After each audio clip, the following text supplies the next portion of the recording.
Vote আসছে, ভোটের দামামা বেজে গেছে, চারিদিকে আপাতত সাজো সাজো রব। কিন্তু তার মাঝখানে ফুটবলটা চলছে চলছে হয়তো কয়েকদিনের একটু গ্যাপ আবার বেড়ে গেছে, এরপর গ্যাপটা আরও বাড়বে, কারণ আমাদের একটা ইন্টারন্যাশনাল উইন্ডো রয়েছে। 31 তারিখে একটা ম্যাচ রয়েছে, ম্যাচের কোনো গুরুত্ব নেই, কিন্তু ফুটবলটা আছে। মাঠে বল না থাকলেও মাঠের বাইরে বহু বিষয় নিয়ে আমাদের কথাবার্তা চলছে। তেমনই একটা মাঠের বাইরের বিষয় নিয়ে আজকের এই ভিডিওটা, যে ইস্টবেঙ্গল কোচ নিয়ে কি করবেন। অস্কার ব্রুজো তিনি নিজের ইস্টবেঙ্গল ভবিষ্যৎ নিয়ে কি সিদ্ধান্ত নেবেন। ইস্টবেঙ্গলে যে 21 তারিখের ম্যাচ ছিল মোহামেডান স্পোর্টিংয়ের বিরুদ্ধে, সেটা রিশিডিউল হয়েছে, 23 তারিখে সেটা শিফট হয়ে গেছে, এবং তার রিজনটা অবশ্যই ঈদ রয়েছে, ঈদের কারণেই সেটা শিফটেড হয়েছে, সেটা রিশিডিউলড হয়েছে।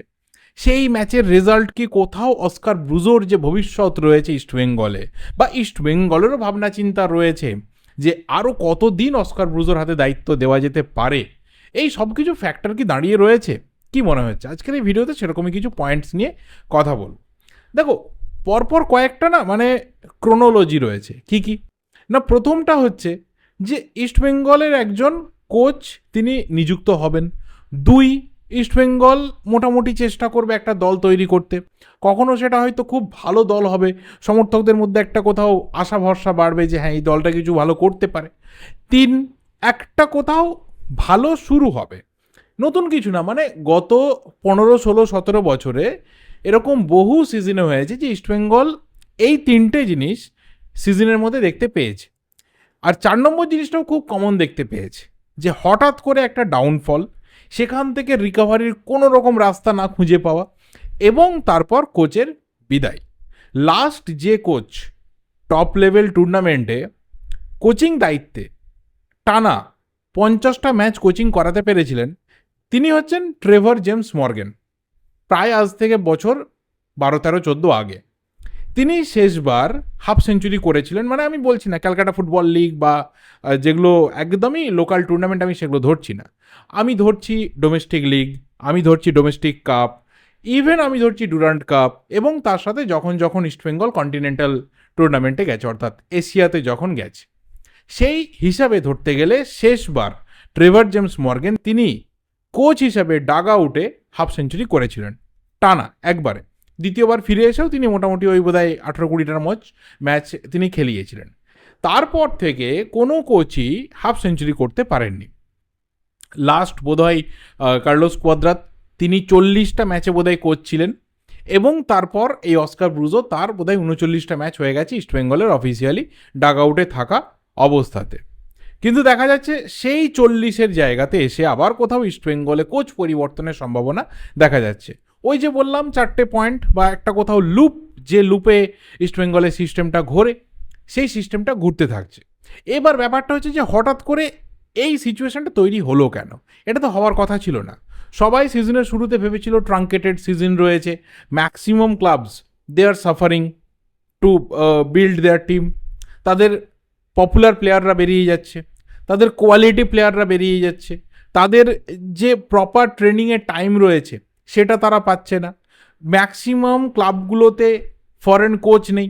তাহলে কোথাও যারা নিজেদের বেস ধরে রাখতে পেরেছে, যারা নিজেদের স্ট্রেংথকে কন্ট্রোল করে রাখতে পেরেছে, এবং যারা খরচা করার ক্ষেত্রে কার্পণ্য করেনি, তারা কোথাও একটা ভালো মাইলেজ পাবে, তারা কোথাও একটা ভালো মোবিলিটি পাবে। কিন্তু দেখা যাচ্ছে যে ইস্টবেঙ্গল তার শুরুটা ভালো হলেও পরপর 3টে ম্যাচে কিন্তু ইস্টবেঙ্গল 2-2-3 অর্থাৎ 7 পয়েন্ট কিন্তু লস করেছে।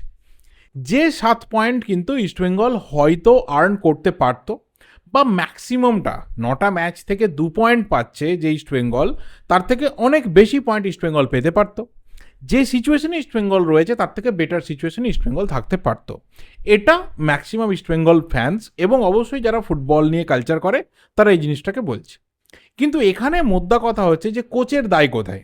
কোচ তো মাঠে নেমে ফুটবলটা খেলবেন না, কোচ তো গোল করবেন না, কোচ তো ডিফেন্সে তিনি কন্ট্রোল করবেন না, কোচ তো মাঝমাঠ থেকে বল তৈরি করে দেবেন না। কোচের কোথায় দোষ রয়েছে? কোচের ফল্ট কোথায়? এত কিছু কাজ কোচ মাঠে নেমে না করলেও মাঠে নেমে কি কাজটা করতে হবে এটা ঠিক করে দেন কোচ। একজন কোচ তিনিই তৈরি করে দেন যে তার প্লেয়াররা কেমন খেলবে। আমরা অলওয়েজ একটা কথা বলি, বা আমরা দেখি যে সমাজে সবাই বলছে যে যে স্কুলে যেরকম টিচার হয় সেই স্কুল থেকে সেই ধরনের স্টুডেন্টরাই কিন্তু উঠে আসে। কারণ আমি যে স্কুলে পড়ছি সেখানে যদি শিক্ষকের মানটা সেই জায়গাতে না হয়, তাহলে আমারও কিন্তু পাওয়ার মধ্যে কোথাও একটা খামতি থেকে যায়। ইস্টবেঙ্গলে কিন্তু এই মুহূর্তে সেই জিনিসটা হচ্ছে। ইস্টবেঙ্গলে ভালো প্লেয়ার নেই তা কিন্তু নয়। এইবারে সবাই বলেছিল যে ইস্টবেঙ্গল অন্য অনেকবারের তুলনায় বেটার টিম তৈরি করেছে, কিন্তু তারপরেও সাকসেসটা নেই কেন? কোথাও as a teacher, as an instructor, as a coach or even as a manager, কোথাও সেই একটা টপ কোয়ালিটি টিমকে হ্যান্ডেল করতে বা তাদেরকে প্রপার ওয়েতে ডাইরেক্ট করতে অস্কার ব্রুজো কি ফেল করছেন? তার স্ট্র্যাটেজি নিয়ে প্রশ্ন উঠছে, তার ট্যাকটিক্স নিয়ে প্রশ্ন উঠছে, তার প্ল্যানস নিয়ে প্রশ্ন উঠছে, এবং তার যে কোথাও একটা পিছিয়ে যাওয়ার অবস্থা থেকে ফাইট ব্যাক করে ফিরে আসার যে মেন্টালিটি, সেই মেন্টালিটি মাঠের মধ্যে শো করতে গিয়েও দেখা যাচ্ছে তিনি কিন্তু ফেল করে যাচ্ছেন বা তিনি সেটা প্লেয়ারদের মধ্যে থেকে বের করে আনতে পারছেন না। এটা হচ্ছে সিচুয়েশন। এবং সেখান থেকেই প্রায় সবাই মনে করছে যে এমন একটা পরিস্থিতিতে ইস্টবেঙ্গল ফেঁসে গেছে বা কোথাও পৌঁছে গেছে অলমোস্ট, যে সেখান থেকে আর কোচকে বদলানো ছাড়া আর কোনো রাস্তা নেই। কোচ প্রফেশনাল ব্যক্তি, তিনি থাকবেন না, চলে যাবেন কি চলে যাবেন না, এটা একজন কোচের ব্যাপার। এবং নিশ্চিতভাবেই ইস্টবেঙ্গল আবারও হয়তো নতুন কাউকে নিয়ে আসবে, আবারও হয়তো একটা কোথাও আশা ভরসা জাগাবে, আবারও দেখা যাবে সেই জিনিসটা হচ্ছে, কারণ এটা না রিপিটেড ওয়েতে হচ্ছে। এই পরিস্থিতিতে পরবর্তী সিদ্ধান্ত বা পরবর্তী যে স্টেপস রয়েছে ইস্টবেঙ্গল ক্লাব ম্যানেজমেন্টের, সেটা কি কি হতে পারে? না, নাম্বার ওয়ান, রোজই শোনা যাচ্ছে যে অস্কার ব্রুজোর সাথে নাকি ইমামি কর্তৃপক্ষ বসবে। কারণ ইস্টবেঙ্গলের সাবেক কর্মকর্তারা তারা ওপেন মিডিয়াতেই জানিয়ে দিয়েছেন যে কোচকে পরিবর্তন করার পেছনে তাদের কোনো রকম ভূমিকা নেই, এটা দেখছে মালিক পক্ষ, এটা মালিক পক্ষের হাতে রয়েছে। তাহলে আমরা এখানে একদম স্ট্রেট টু দ্য পয়েন্ট বলবো যে ইমামি কর্তৃপক্ষ তাদের হাতেই যেহেতু রয়েছে, তাহলে ইমামি কর্তৃপক্ষের সাথেই অস্কার ব্রুজন বসবেন এবং ঠিক হবে যে রোড ম্যাপ এখান থেকে কি হবে। তাকে হয়তো কিছু ডেডলাইন দেওয়া হবে, তাকে হয়তো পরবর্তী একটা দুটো তিনটে ম্যাচের টার্গেট দিয়ে দেওয়া হবে যে এখান থেকে আমি ইস্টবেঙ্গল ক্লাবের এই রেজাল্ট চাইছি, এটা ইমামি কর্তৃপক্ষ তাকে হয়তো বেঁধে দেবেন। মিটিংয়ের খবর শোনা যাচ্ছে, কখনো কেউ বলছেন মিটিং একটা হয়েছে, আবার কেউ বলছেন না মিটিং হওয়ার মতো পরিস্থিতি তৈরি হলো, মিটিং হয়নি। কারণ মোহামেডান স্পোর্টিংয়ের যে ম্যাচ রয়েছে সেই ম্যাচের একটা ইতিহাস রয়েছে, যদিও এই সিজনে মোহামেডান স্পোর্টিংয়ের যা পুয়ার সিচুয়েশন সেখানে অনেকটাই আলাদা ব্যাপার। যদিও কেরালাও ঠিক একই অবস্থাতে ছিল, তারাও 4 ম্যাচে 0 পয়েন্টে ছিল, তাদের এগেনস্টে ইস্টবেঙ্গল ড্র করেছে। তো মোহামেডান স্পোর্টিংও বটমে রয়েছে, এখনও অবধি কিছু পয়েন্ট আর্ন করতে পারেনি। তাহলে তাদের এগেনস্টে ম্যাচটাকেও কেউ লাইটলি নিচ্ছে না, অন্ততপক্ষে ইস্টবেঙ্গল আর কেরালার ম্যাচটা দেখার পর। তাহলে সেই ম্যাচের আগে অযথা কোচকে ঘাঁটিয়ে লাভ নেই, এটা নাকি অনেকেই মনে করেছে। এবং সেই কারণে নাকি যে মিটিং হওয়ার কথা ছিল বা যে মিটিং থেকে একটা কোথাও রোডম্যাপ পাওয়ার কথা ছিল যে what is the future of Oscar Bruzon, সেটা কিন্তু হয়নি। পরবর্তী ব্যাপার কি হতে পারে? না, অবশ্যই মোহামেডান স্পোর্টিং ম্যাচের রেজাল্ট, এই যে আপকামিং মিটিং হবে, হতে পারে, হওয়ার সম্ভাবনা রয়েছে এবং হওয়া উচিত বলে অনেকে মনে করছেন, সেটাকে একটু ফাস্টেন করতে পারে। সেটা পজিটিভ রেজাল্ট হোক, সেটা নেগেটিভ রেজাল্ট হোক, হোয়াট এভার, সেই মিটিং কিন্তু ফাস্টেন করতে পারে। আর যদি খুব খারাপ কিছু হয়, তাহলে আমার মনে হয় না যে অস্কার ব্রুজো তিনি আর কোথাও মিটিংয়ের রাস্তাতে যাবেন বা তিনি কোনো রকম আর চিন্তাভাবনার মধ্যে যাবেন বা কোনো দিনই ডেডলাইন বা কোনো দিনই টার্গেট নেবেন বলে। তিনি সরাসরি কিন্তু এই সিস্টেমটা থেকে বেরিয়ে যাওয়ার চেষ্টাই করবেন এবং সেটাই বোধহয় তার জন্য সবথেকে ভালো ডিসিশন হতে পারে। কিন্তু তাহলে ইস্টবেঙ্গলের জন্য কি? ইস্টবেঙ্গলের জন্য এখানে ভবিষ্যৎ কি দাঁড়াতে পারে? সিজনের মাঝখানে, বিশেষ করে যখন ট্রাঙ্কেটেড সিজন, আমার 13টা ম্যাচ, সেখানে 5টা ম্যাচ অলরেডি ডান, হাতে আর 8টা ম্যাচ রয়েছে, 6টা ম্যাচও হয়ে যাবে, হাতে আর 7টা ম্যাচ পড়ে থাকবে। সেই 7টা ম্যাচের আগে যদি একজন নতুন কোচকে নিয়ে আসা হয়, ফুটবল সায়েন্স বলছে রাতারাতি সাকসেস পাওয়াটা সম্ভব না। কারণ যে কোচ আসবেন তার যে স্ট্র্যাটেজি রয়েছে, তার যে চিন্তাভাবনা রয়েছে, সেই ওয়াইজ টিমকে ডেভেলপ করতে, সেই ওয়াইজ টিমটাকে সাজাতে তার অন্ততপক্ষে 2টো ম্যাচ চলে যাবে। এবং সেই 2টো ম্যাচ থেকে যদি আবার পজিটিভ রেজাল্ট না আসে, তাহলে কিন্তু ইস্টবেঙ্গল যে জায়গাতে রয়েছে সেখান থেকে আরও পিছিয়ে চলে আসবে। তাহলে কোথাও কোচকে সরিয়ে দেওয়াটা বা কোচের চলে যাওয়াটা ইস্টবেঙ্গলের জন্য কিন্তু সলিউশন হবে না।